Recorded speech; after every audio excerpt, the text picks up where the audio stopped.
For 190 years, the British ruled India. In those 190 years, they took more than they built, destroyed more than they gave, and left a country that was poorer, sicker, more divided, and more broken than the one they had found. India is the only major civilization in history that was, within the span of 2 centuries, reduced from the wealthiest economy in the world to one of the most impoverished. The India we see today is not the India that should have existed. Despite its remarkable rise in recent decades, modern India is still rebuilding from the loss of one of history's greatest centers of wealth and prosperity. It is what remained after centuries of invasion, colonization, and extraction.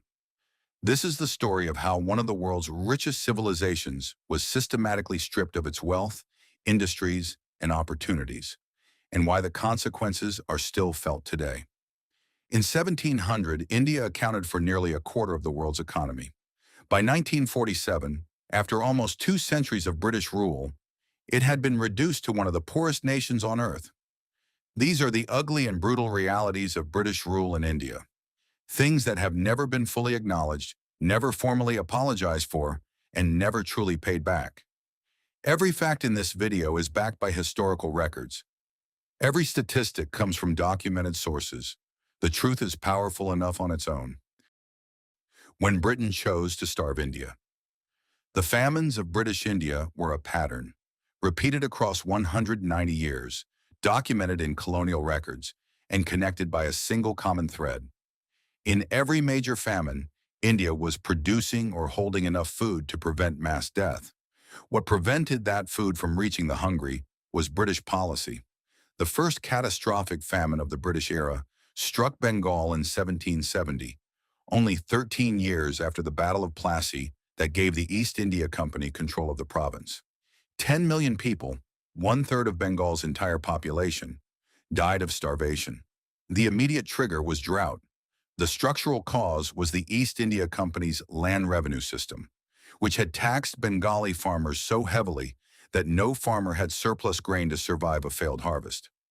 The company had extracted every buffer. When the rains failed, there was nothing left. The company's response was to continue collecting its taxes from those who remained alive. Over the following century and a half, India experienced at least 12 major famines under British rule. The famines of 1876 to 79 killed between 6 and 10 million people across the Madras and Bombay presidencies. At the same time, grain was being shipped out of India to Britain. Viceroy Lord Lytton refused to provide government food relief on the grounds that it would distort the market. While millions starved in southern India, he was simultaneously organizing the lavish imperial assemblage in Delhi, a spectacle of imperial grandeur consuming vast resources, to proclaim Queen Victoria Empress of India. The economic historian Mike Davis documented that during the major famines of the 1870s through 1900s, India was a net exporter of food throughout. The grain was leaving, the ships were not being redirected. The market mechanism that Britain had imposed, in which food went to whoever could pay the most, not to whoever needed it most, was operating precisely as designed. The cost was paid in tens of millions of Indian lives. And then came 1943, and one man's name must be said clearly. Winston Churchill is celebrated in Britain as the man who saved Europe from Hitler. That is also true, but the complete history of Winston Churchill includes something that is almost never taught in British schools, never prominently featured in his biographies, and has never been the subject of a formal British government reckoning. Between 2 and 4 million people died in the Bengal Famine of 1943. Many historians argue that decisions made by Winston Churchill's government significantly worsened the catastrophe. The Bengal Famine of 1943 did not require a harvest failure. The 1943 harvest in Bengal was not dramatically below normal. What it required was a deliberate British wartime policy of inflationary monetary expansion, printing money to fund military expenditure, that caused the price of rice to rise sharply, pricing the rural poor out of their own food supply. Combined with a government foodstuff scheme that directed available food to the military, civil servants, and war industries, rather than to starving civilians. And this result was a man-made catastrophe. From December 1942 onward, senior British officials in India sent repeated formal requests to Churchill's War Cabinet for emergency food imports. The requests were refused, reduced to fractions, and refused again and again. The colony was not permitted to spend its own sterling reserves to import food. It was not permitted to use its own ships. Churchill's War Cabinet continued to extract revenue from India throughout the crisis. Approximately £15 billion in today's money between 1939 and 1944, while refusing to send food back. Leo Amery, the British Secretary of State for India, repeatedly warned Winston Churchill that millions of Indians were facing starvation and appealed for emergency food shipments. But when Amery pleaded directly for relief, Churchill's War Cabinet assigned Australian wheat flour to shipping routes serving Ceylon, the Middle East, and Southern Africa. Every major destination in the Indian Ocean except India. The decision was documented. The paper trail still exists. Churchill's own words about India were explicit. "I hate Indians," he said. When told of the famine's death toll, he asked why Gandhi had not yet died. When officials warned that millions were dying, he reportedly asked why, if food was so scarce, the population of India was still increasing. This was not a wartime leader making impossible choices under unbearable pressure. This was a man expressing active contempt for human lives while holding the administrative power to relieve a famine he was helping to create. Photographs of that famine still exist. India contributed 2.5 million soldiers to Britain's war, the largest volunteer army in the history of warfare. Their families starved at home while their service kept the British Empire alive. Shashi Tharoor, who has done more than any contemporary figure to document the crimes of the British Empire, said it directly. Churchill has as much blood on his hands as Hitler does. Chapter 2. The Tragedy That Shook a Nation. The official British count of the dead at Jallianwala Bagh was 379. The Indian National Congress commissioned its own investigation and found the number to be significantly higher. The garden's well, into which people had jumped to escape the bullets, was found to contain bodies. Hundreds more were wounded. Dyer's own testimony before the Hunter Commission, convened to investigate the massacre, contained no remorse. This was not a panicked response to violence. This was a deliberate act of collective punishment against an unarmed civilian gathering, carried out by a British military officer with the explicit intention of terrorizing India's population into submission. What happened next is the part of this story that reveals the most about the nature of British colonial attitudes toward Indian lives. Dyer was censured by the Hunter Commission and forced to resign his command. In Britain, a fundraising campaign was launched in his support. The Morning Post newspaper ran a public collection for Dyer, framing him as a hero who had saved the British Empire from an Indian revolution. The total raised exceeded £26,000. The House of Lords passed a motion of sympathy for Dyer. He was celebrated at dinner parties in London as a defender of civilization. No criminal prosecution was ever brought for Jallianwala Bagh. No British government has ever formally apologized. When British Prime Minister Theresa May visited Jallianwala Bagh in 2019, exactly 100 years after the massacre, she expressed deep regret over what had happened, but she stopped short of offering a formal apology. The choice of words was intentional, as the British government chose to express regret without officially apologizing. Chapter 3. The Destruction of India's Textiles. Before the British Industrial Revolution, India was the world's dominant manufacturer of textiles. Indian cotton fabrics supplied the luxury markets of Europe, the everyday markets of Africa and Southeast Asia, and the intermediate markets of Persia and the Arab world. Indian weaving was not cottage industry. It was the backbone of the subcontinent's economy, employing tens of millions of people and generating the export revenues that had helped make India the world's largest economy. The Industrial Revolution gave Britain mechanized cotton mills that could produce fabric at a cost no handloom weaver could match on a per-unit basis. But mechanized British cotton could not match the quality of Indian hand-woven fabric, particularly at the upper end of the market. Indian weavers remained competitive. Their work was irreplaceable at the quality level that the best customers demanded. The solution Britain chose was not to compete. The solution was to use political control over India to eliminate the competition by force of law. India was a British-administered territory. Britain set the tariff rates. British-manufactured cotton goods entering India were taxed at minimal rates, sometimes as low as 2.5%. Indian cotton goods attempting to enter Britain were charged duties of up to 80%. At those rates, no Indian product could compete in the British market regardless of its quality.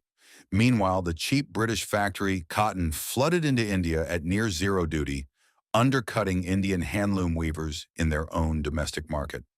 This was not free trade. Free trade is when two parties compete on equal terms. What Britain imposed on India was the weaponization of tariff policy against the people Britain was supposed to be governing. The mills of Lancashire and the foundation of Britain's industrial wealth were built on the economic corpse of India's handloom industry.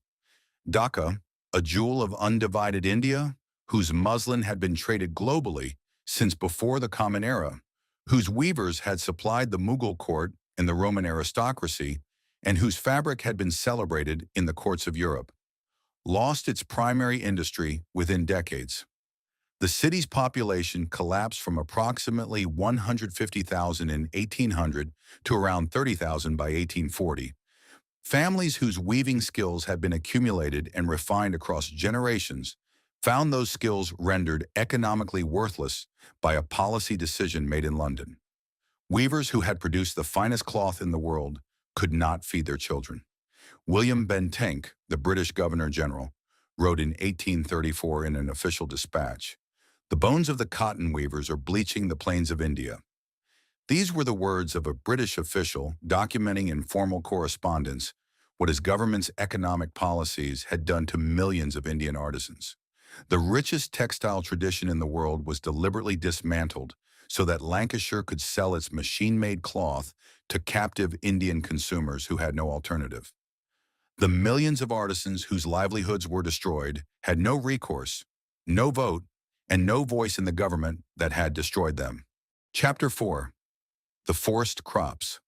The forced cultivation of indigo across Bengal and Bihar was one of the most systematically brutal forms of economic coercion in British India. European planters held the power, backed by colonial courts and colonial law, to require Indian farmers to devote a fixed portion of their land to indigo cultivation, regardless of the farmer's consent, at prices set by the planter below what it cost to produce the crop. Farmers who refused to sign the contracts faced physical violence from the planters' private agents. Farmers who signed but failed to meet their quotas faced imprisonment under colonial debt laws that the courts reliably enforced against Indians and for British planters. Farmers whose villages protested had their crops burned, their homes set on fire, and their families terrorized. The entire mechanism was backed by a legal system that treated British planters as legitimate commercial actors and Indian farmers as defaulting debtors, regardless of the circumstances. The actual economics of the indigo system meant that the farmers were losing money on every crop they were forced to grow. The price the planters paid was below the cost of production. The farmer was not just being exploited, he was being forced to subsidize the planter's profits with his own labor, his own land, and his own time, while going into debt in the process.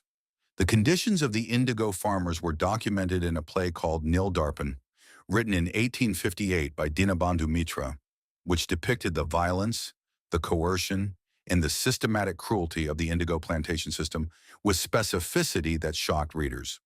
When a missionary translated it into English and published it, the lieutenant governor of Bengal attempted to prosecute the missionary for the translation, not the planters for what they had done, but the missionary for publishing what had been done. The Champaran Satyagraha of 1917 was a nonviolent campaign launched on behalf of indigo farmers in Bihar, who were trapped in the oppressive Tinkathia system. The British economic system depended heavily on cheating Indian farmers. We know this because it took 260 years and a massive political protest just to partly stop a system that was built on violence and force. The opium story is different in mechanism, but equal in scale of harm. The East India Company, and later the British Raj, operated the largest state-sponsored narcotics trafficking enterprise in history. Indian farmers in Bihar and Bengal were required, under contract cultivation systems similar to indigo, to grow opium poppies for the company's factories. The opium was processed and shipped to China, where it was sold by company agents, deliberately creating a mass addiction among the Chinese population that generated enormous profits. When the Chinese government attempted to ban the opium trade in the late 1830s, and when Chinese officials seized and destroyed company opium stocks, Britain responded by declaring war on China. The First Opium War of 1839 to 42 was fought specifically to force China to continue accepting a drug that was addicting hundreds of thousands of its citizens. Britain won. China was forced to legalize the opium trade, to pay compensation for the destroyed stocks, and to cede Hong Kong. The Second Opium War of 1856 to 60 further expanded British commercial rights in China. The profits from the opium trade funded a significant portion of the British colonial administration in India throughout the 19th century. India grew the poppies under compulsion. The company processed and shipped the drug. British merchants collected the profit in China, and the Chinese people bore the human cost of addiction and social disintegration. Meanwhile, the Indian farmers who had been forced to grow the poppies instead of food crops watched their children go hungry. No corner of this story contains a single beneficiary who was not British. Chapter 5. The Looting. The looting of India operated at two scales simultaneously. The macro-level, systematic drain of economic wealth calculated across nearly 2 centuries, and the direct physical removal of cultural treasures, royal possessions, and religious objects that continues to sit in British institutions today. The economic drain has been quantified by Professor Utsa Patnaik of Jawaharlal Nehru University, who spent years working through colonial trade and financial records. Her conclusion: between 1765 and 1938, Britain extracted the equivalent of $45 trillion from India in today's money. To understand the scale of that figure, Britain's entire GDP in 2018 was approximately $3 trillion. What Britain took from India over 173 years was equivalent to 15 years of modern Britain's total economic output. Britain taxed the Indian population, collecting revenue from farmers, traders, and artisans. It then used a portion of those revenues to purchase Indian goods: cotton, indigo, grain, spices, silk, opium. Those goods were exported to Britain and re-exported globally. The profits went to London. The Indian producers who had created those goods never received payment in gold or silver. The notional payment had already been extracted from them as taxation before the transaction began. India was, in effect, forced to pay for its own goods and then give them away. This cruel drain transferred the wealth of one of the world's great civilizations to a small island nation 8,000 miles away. Alongside the economic drain was the physical looting, the direct removal of India's cultural heritage that continues to enrich British institutions today. In 1849, the British completed their conquest of the Punjab through the last Anglo-Sikh War. The terms of defeat were presented to the last remaining claimant to the Sikh throne, Maharaja Duleep Singh. He was 10 years old. His mother, Rani Jindan, had been imprisoned by the British. The child sat surrounded by British officials who had conquered his kingdom and imprisoned his mother, and was presented with the Treaty of Lahore. Article 3 of that treaty required him to surrender the Kohinoor diamond, the Mountain of Light, one of the most famous gemstones in history, to Queen Victoria. He signed. What else could he do? He was 10 years old. His mother was in a British prison. The Kohinoor was taken to London. It was presented to Queen Victoria. When it failed to impress British viewers at the 1851 Great Exhibition, it did not sparkle as expected under the gaslighting. The royal jeweler Gerard was commissioned to recut it. The diamond was reduced from its original 186 carats to 105.6 carats. Its ancient form was destroyed permanently, reshaped to European aesthetic preferences, the centuries of Indian history encoded in its original cut, erased. It now sits in the crown jewels at the Tower of London. Duleep Singh spent his life in Britain, having been taken from India as a child and raised as a ward of the British Crown, converted to Christianity, and kept at careful distance from his homeland. Later in life, he tried to reclaim his heritage, writing letters of protest, attempting to return to India, seeking recognition of what had been taken from him. The British authorities prevented him from reaching India. He died in Paris in 1893, in exile, having never returned to the country where he was born, never recovered anything of his stolen inheritance, never seen the Kohinoor again. The Kohinoor is only the most famous example. It was never just one diamond. Over nearly 2 centuries, countless treasures, jewels, manuscripts, sculptures, weapons, artworks, and priceless cultural objects were taken from India. What remains in British museums today is only a reminder of how much was lost. Britain has returned almost nothing. Chapter 6, The Partition.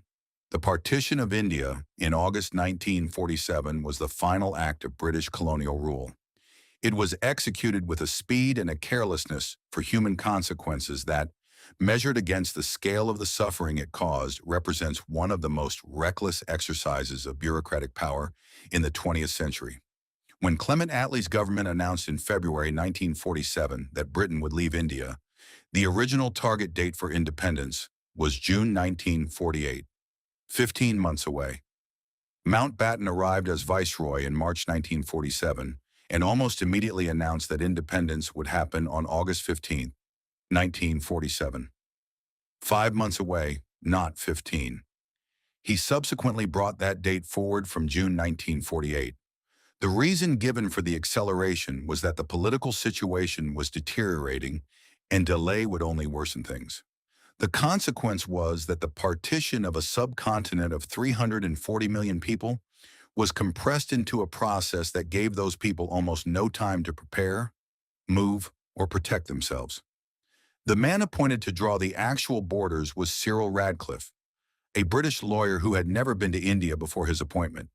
He was given 2 boundary commissions to chair simultaneously, one for Punjab and one for Bengal. He arrived in India in July 1947. He had 5 weeks to divide a subcontinent where Sikhs, Hindus, and Muslims had lived alongside each other in the same villages for generations. Radcliffe had no staff with local knowledge. He had maps, census data, and 5 weeks. He left India before the partition boundaries were announced, before August 15th, and returned to Britain. He subsequently destroyed all his papers and notes, eliminating the documentary record of how he had made his decisions. The Radcliffe Line, the border he drew through Punjab and Bengal, was made public on August 17, 1947. 2 days after independence, millions of people learned for the first time whether they were now citizens of India or Pakistan.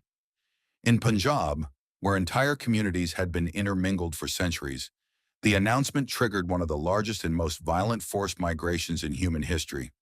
Approximately 15 million people crossed the new borders in the weeks and months that followed. Hindus and Sikhs moving from Pakistan into India, Muslims moving from India into Pakistan. The columns of refugees stretched for miles. They were attacked. Villages were burned. Women were abducted, assaulted, and killed. Children were separated from their families. Communities that had lived alongside each other for generations turned on each other in an explosion of fear and rage that the speed of partition had made almost inevitable. The death toll is estimated at between 500,000 and 1 million people. Some estimates are higher. These were people killed not by a natural disaster, not by an invading army, not by a plague, but by the consequences of a border drawn in 5 weeks by a man who had never been to the country before and had no protection infrastructure in place for the populations it was about to displace. Britain had governed India for nearly 200 years. It had administered the movement of armies, the collection of taxes, the management of railways and telegraphs across a subcontinent of 340 million people. The claim that it could not organize a more careful process of partition and population protection is hard to believe. The acceleration was a choice. The deaths were its consequence. No British official was prosecuted. Mountbatten was celebrated. Radcliffe received his knighthood. The innocent lives received nothing. India's rise today is not a miracle. It is not the result of external help or fortunate circumstance. It is the result of a population who went from being the wealthiest civilization on Earth to one of the most impoverished in the space of 2 centuries, and then rebuilt. The state that India has spent 77 years fighting was not India's natural condition. It was the condition that 190 years of systematic extraction left behind. The industrial deficit that India has spent decades closing was the gap created when Britain taxed its own manufactured goods into Indian markets and taxed Indian handloom out of existence. The borders that create ongoing tensions with Pakistan and Bangladesh were drawn by a British lawyer in 5 weeks, who then burned his notes. This is why the story matters, because the full picture of Indian civilization, its extraordinary achievements across thousands of years, its wealth and sophistication before colonial rule, its capacity for recovery and reinvention after, is not visible without understanding what was taken and what was destroyed. The India that is rising today is not a new country finding its feet. It is an ancient civilization reclaiming its position. The 24% of global GDP that India held in 1700 is the benchmark against which India's current trajectory makes most sense. Britain has not apologized, but India is not waiting for the apology. India is doing what it has always done, building. The civilization that built Nalanda and Vikramashila and the Maurya Empire and the Chola Navy and the weaving traditions of Kanchipuram and the mathematical frameworks that gave the world zero. That civilization was not destroyed by 190 years of colonial rule. It was only suppressed. What the world is watching now is the restoration of something that was always there. If this gave you something to think about, share it with someone who needs to understand where India is coming from. Like, subscribe, and we will see you in the next one.